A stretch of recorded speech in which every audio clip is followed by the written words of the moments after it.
Road பிரச்சனை இருக்குது, விலைவாசி உயர்வு இருக்குது, சட்டம் ஒழுங்கு சீர்கட்டு சந்தி சிரிக்குது, போதைப் பொருள் மலிவாக கிடைக்குது, எங்கே வேணாலும் கிடைக்குது.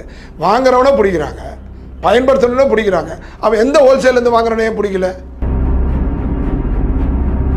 நான் நன்மை செய்தாலன்னா விஜய் அவர்கள் செய்தால நன்மை மக்களுக்கு போகணும்.